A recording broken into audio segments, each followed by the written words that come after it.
All right, everyone. We are back with another interview. Our next guest, no stranger to Race Across America. This is RAAM 2025 crew chief, as well as a former RAAM cyclist.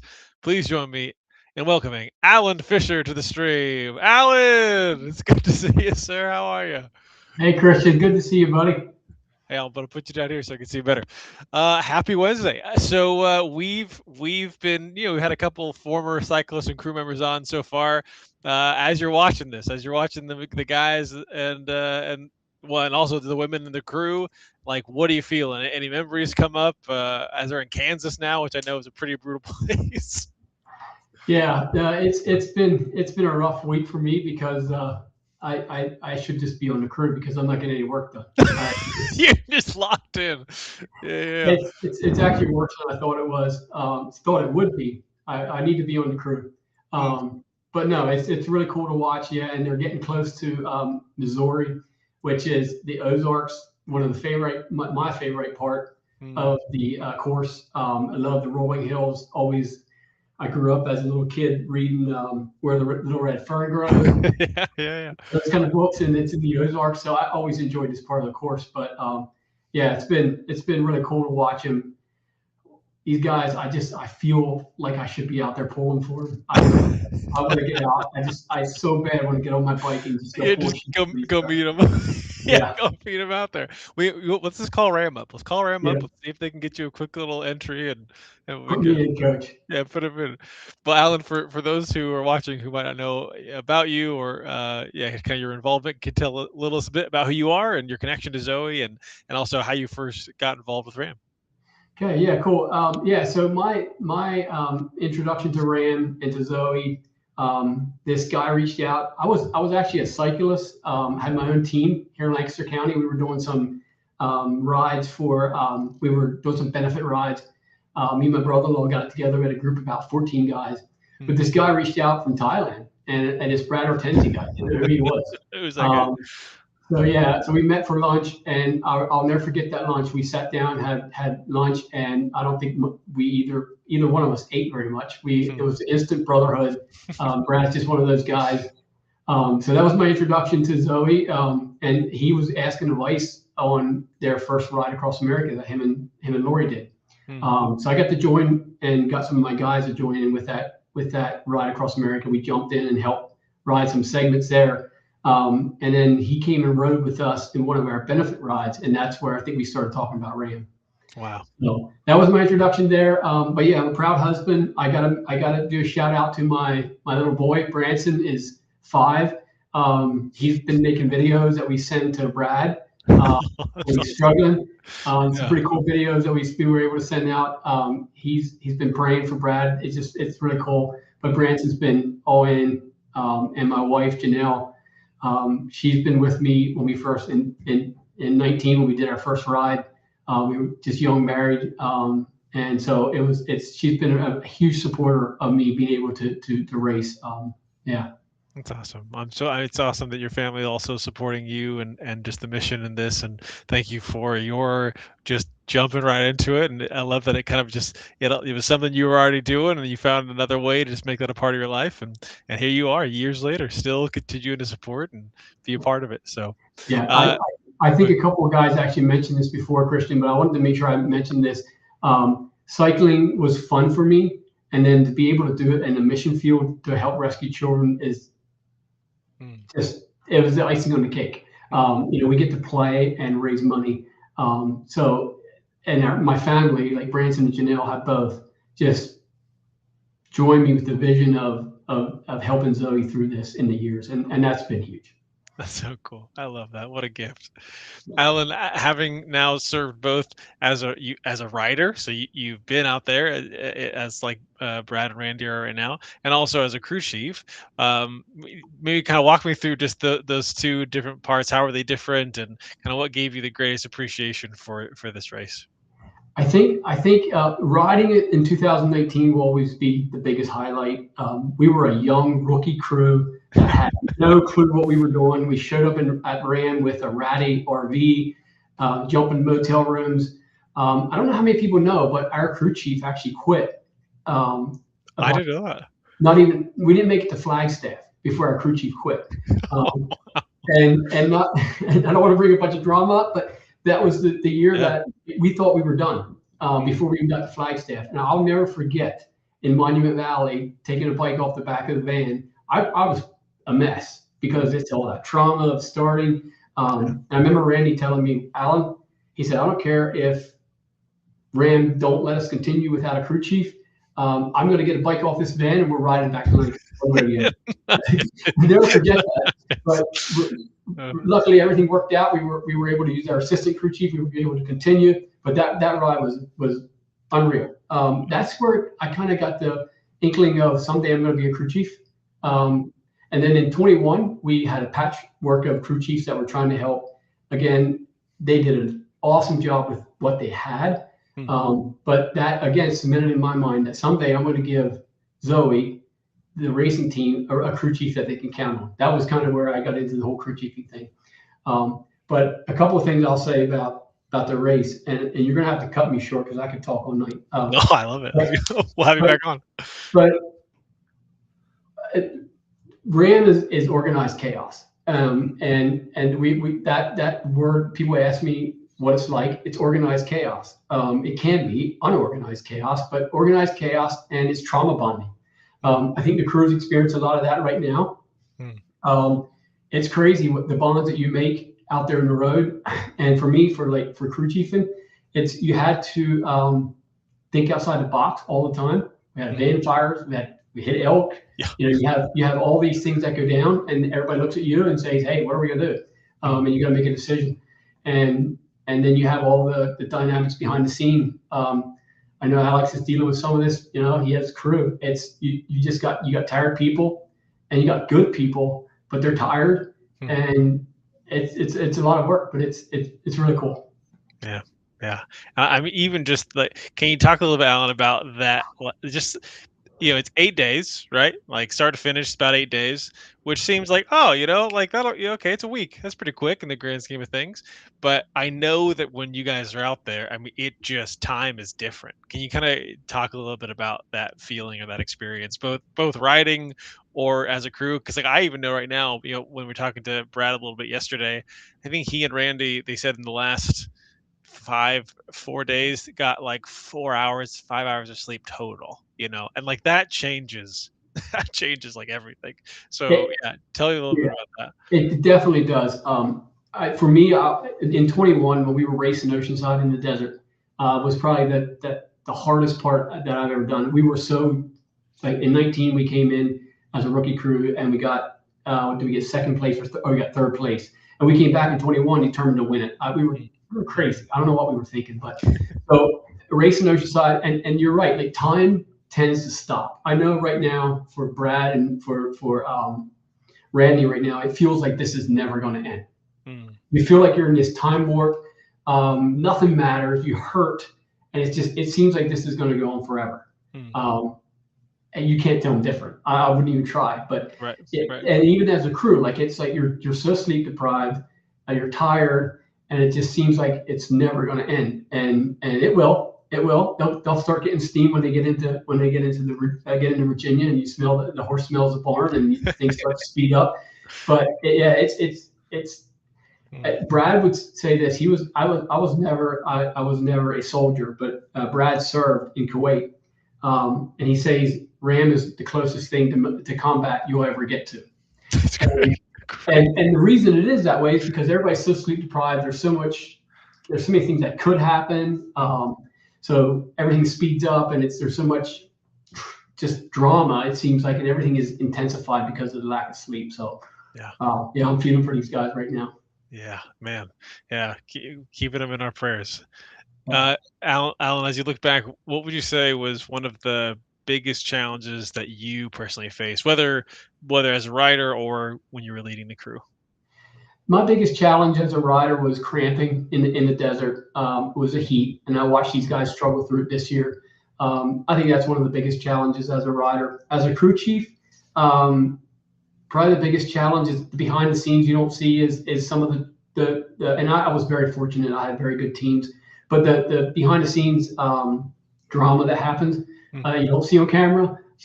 Just keeping the crew. There's always this like I always say, RAAM is like this. The first 2 days, you have all this adrenaline at the start line. Nobody can sleep, and then after like day 2 and 3, everybody starts hitting lows. And it was, as a crew chief, you got to make sure you're keeping everybody, making sure you're watching out for the people that aren't getting enough sleep, so they don't snap, and just keeping that organized chaos on 4 wheels headed towards the East Coast. That's, I think, as a crew chief, is the biggest challenge. Wow. What, Alan, has this kind of whole experience taught you, just like with the mission and the fight that you guys are doing this for, right? Like, I know a lot of the riders, when they look down, it was like, what's the thing that keeps you going? It's like they see the name on their arm.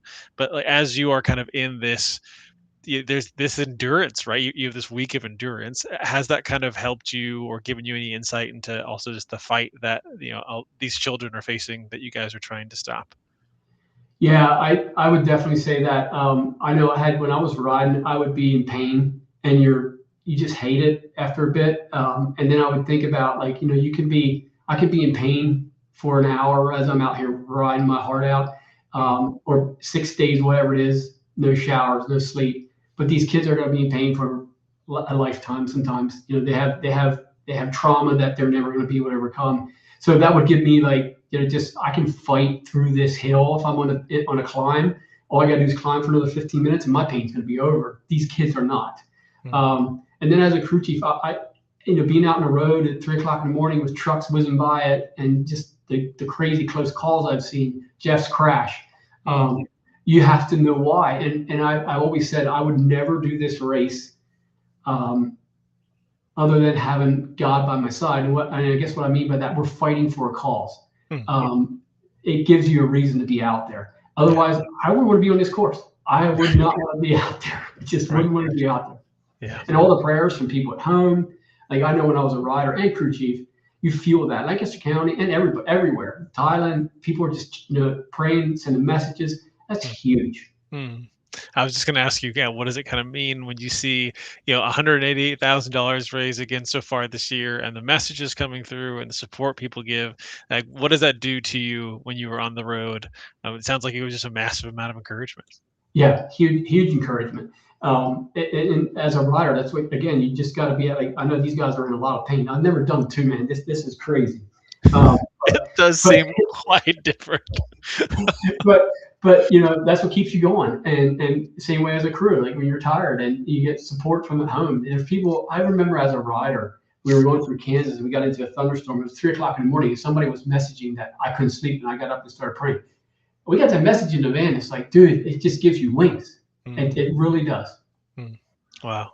Well, again, if anyone's watching, that's your reminder. If you get that nudge, send a message, let them know that you're praying for them, let them know that you're encouraging them, that you're watching them, you're supporting them, because it does truly matter for the riders and to the crew that are out there right now.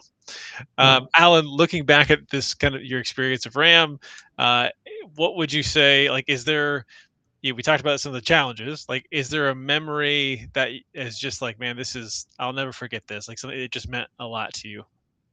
Yeah, that would be the relationships I've made. When I see Betsy jumping, Betsy was one of the OGs. This is the first time I'm not alone, and I feel kind of like this is it's the 5 times that they've done it, and I'm not with. But the OGs, I see Betsy jump in, and Betsy in 2019 when the thing was falling apart, she was behind me in my ear, and I'll never forget that.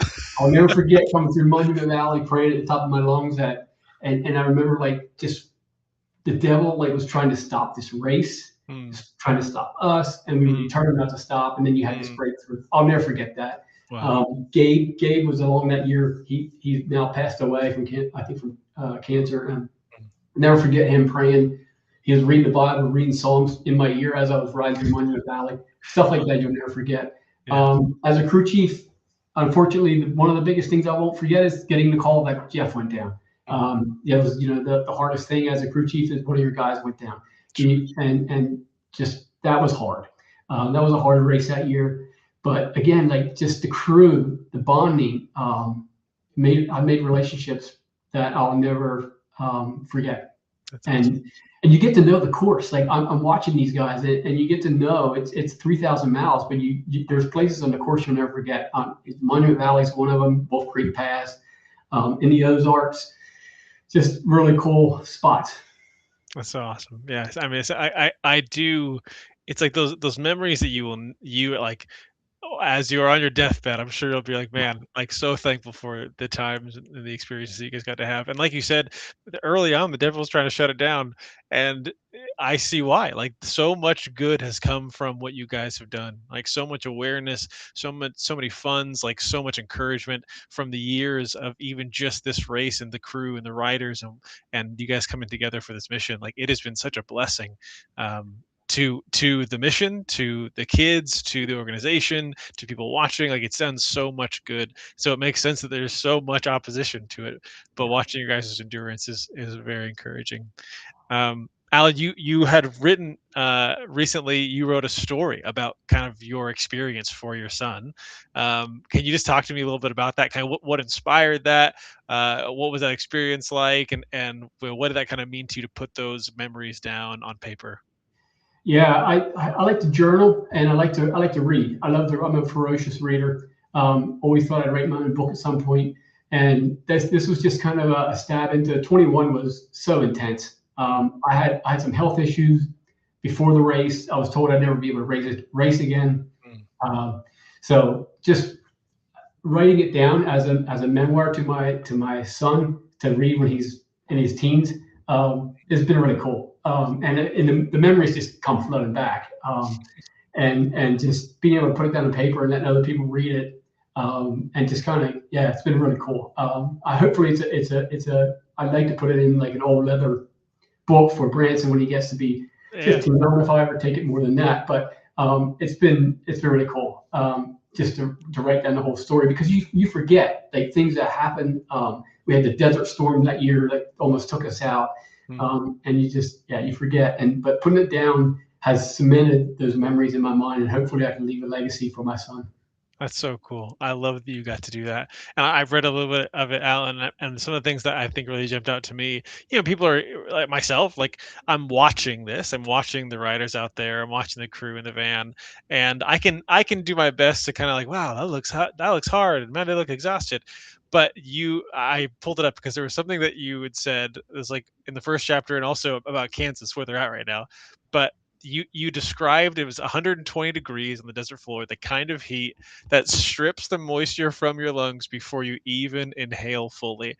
And like even just that picture of like, oh wow, like that they just went through that, and it gives you more of that empathy, like they are putting their lives and their bodies on the line for this cause, like for this mission, like it matters that much to them.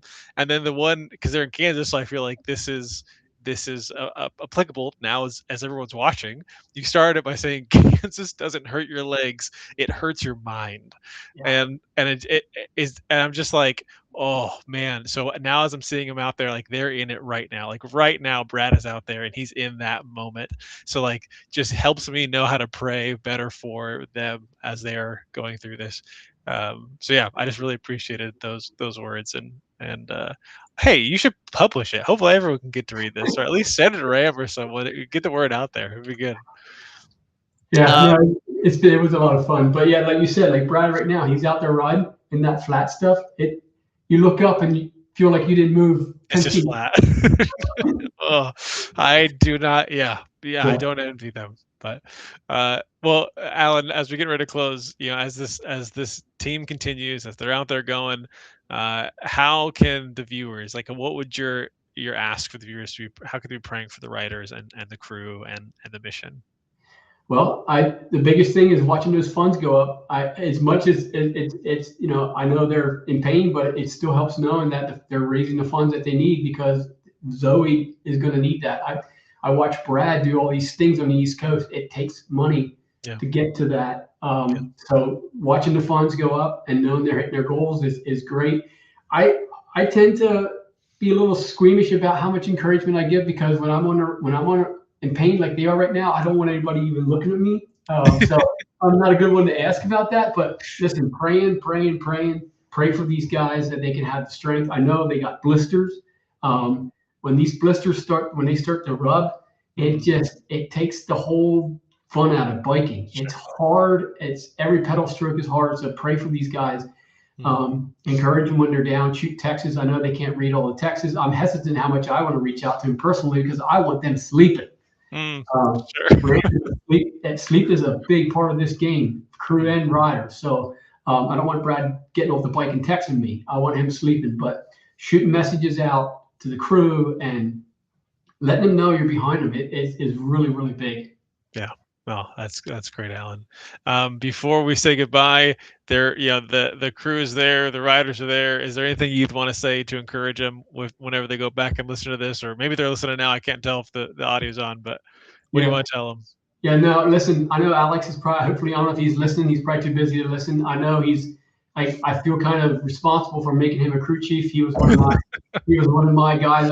You get these guys that you pick, they're on a crew, and you're like, dude, I will never forget seeing Alex out in the rain with a smile on his face. I know he feels like he got the whole world on his shoulders right now, Mhm. but dude, just make the calls that you guys got this, and the crew same way. You can't be perfect, but do your best and just stick with it. It's going to start going downhill after a bit. You're going to get in Missouri and then Kentucky, and then the next thing you know, you'll be in Ohio and then Pennsylvania. It's going to go Mhm. fast. So enjoy it. Don't forget to look up and look at the beautiful scenery. United States is a beautiful country. There's times when I wish I would have stuck my head up a little bit more and race. I And love it. even the crew, like look out the window and look at what you're actually driving through. It's beautiful. Have fun with it. Oh, yeah, I love Alan. I love that wisdom coming from also just you've been doing it for years. So, well, thank you so much for all of your support, Alan, over these years, all that you have helped give your gifts and your time, your energy, and your family's time and energy to support not just the people, but also the cause of ending child trafficking, for the crew chief, as a rider, for all of it. We really appreciate what you've done. Thanks, Christian. Thanks for what you do. You're a lot of fun. I'll never forget meeting you in California for the first time. I think it was when we did the documentary. Yeah, Um, that documentary, by the way, gives me PTSD, but we I'm had a lot of sure fun. it does. that Yeah. was that was not fun. But like you were just great, and you got the perfect voice. So thanks for coming back. I know you don't work for ZOE anymore, but thanks for coming back and interviewing. I wouldn't have wanted to jump. I was actually looking forward to getting interviewed because I knew it was going to be Wow. you. Oh, what an honor. Thank you, Alan. Because Thank you. you're just the right guy to do it. So yeah, you're the for me you're the voice of RAM. So Wow, that's high praise. I will hope to hold that mantle well. yeah. Well, it's good to seeing you as always, Alan. Hope you enjoy the rest of the race and we'll see you at the finish line. All right, Christian. Talk to you soon. Well, if you guys want to learn more about the documentary that Alan was just talking about, you can see him in it. Go over to ZOE International's YouTube channel, find the RAM documentary. You can take a look at it. You'll see a lot more just kind of angles and the stories of what these riders and the crew will go through on this journey. We will be back shortly in a few minutes with some more interviews, so don't go anywhere.